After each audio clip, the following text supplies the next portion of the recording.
আসসালামু আলাইকুম কলিজার বোনেরা। ভোরবেলা উঠছিলাম তো অনেক শীত। তো এই শীতের ভিতরে আজকে আমি কোথায় যাব? তো আজকে আমি যাইতে চাইছিলাম ভিডিও করতে, তো আমার মনে নাই। পরে আমার খেয়াল হইলো আজকে আমার কোর্টে যাওয়ার একটা আছে, আজকে নাকি কোর্টে যেতে হবে। তো এর জন্য আমি ঢাকা যাওয়ার জন্য রেডি হইতে যাইয়াও আমার স্মরণ ছিল না। তারপর আমি ভাবলাম যে আজকে আমি ভিডিও করতে অনেক দূরে যাব। তো ভাবলাম যে ভিডিওটাও হবে, আর কারণ আমার ভিডিও ছাড়া তো আমার কোনো নাই, গতি নাই। তো ভিডিও করার জন্য এই শাড়িটা পরছিলাম, সুন্দর করে শাড়িটা পরে ভিডিওতে আমি কোথাও যেতে চাইছিলাম। তো যাই হোক না কেন, এই কারণেই ভাবলাম যে আমি একটু মেকআপ করে যাই। কারণ আজকে আমার একটা প্রমোশনাল কাজ ছিল, প্রমোশনাল ভিডিও।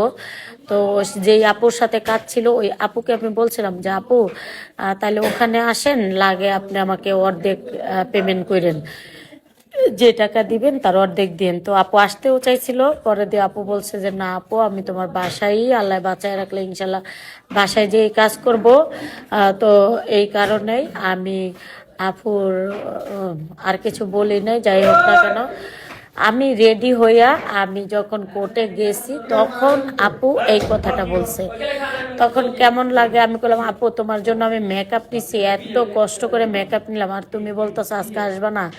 আচ্ছা ঠিক আছে আপু, তো তুমি না আসো সমস্যা নাই, দোয়া করো তাহলে। আজকে যখন আমার কোর্ট, আজকে আমার এটার একটা যাই হোক ছোটোখাটো একটা, আমি বুঝি না কোর্ট সম্পর্কে, বুঝি না। যাই হোক আমি বলতে পারতাছি না এগুলো। আজকে আমি নিজে কোর্টে উঠছিলাম, তো নিজেই কোর্টে উঠছিলাম আজকে। তো দেখতেই পারতাছ যে আমি এগুলো বুঝি না, ঠিক আছে। আমি তো জীবনে এগুলো দেখি নাই, এই জীবনের প্রথম, এই জীবনের প্রথম। তো আমি মেকআপ টেকআপ করে যখন আমি কোর্টে আসতেছি তখন আপু বলে যে আজকে কিন্তু হবে না, আজকে আসতে পারবো না। তো আমি কিন্তু অনেক সকালে, অনেক সকালে বের হয়ে গেছি আমার বাবুকে নিয়ে, তো আমার ছেলেকেও নিয়ে বের হইতে চাইছিলাম। তো অনেক সকাল, অন্ধকার, এই অন্ধকারে বের হয়ে গেছি। এটা কিন্তু বাতির আলো। আমি 5টা বাজে বেরোইছি, কারণ জানো তো আমার বাসাটা অনেক দূর ঢাকা শহর থেকে। তো এই কারণে আমি বেবি নিয়ে, এই দেখো রাতে অনেক রাত, তো কি বলবো, সকাল তো হয়ই না, একটু একটু হালকা হালকা হচ্ছিল। তো যাই হোক না কেন, আমি অনেক কষ্ট করতেছি, দোয়া করবো আমার মামলাটা যেন খালাস হয়ে যায়। কারণ আমি এতটুকু বয়সে অনেক ঝড় তুফান সহ্য করতেছি। আমার 2টা বাচ্চা, আমি বাচ্চাদের এই যে আমি অলরেডি আলহামদুলিল্লাহ আমি কোর্টে পৌঁছে গেছি।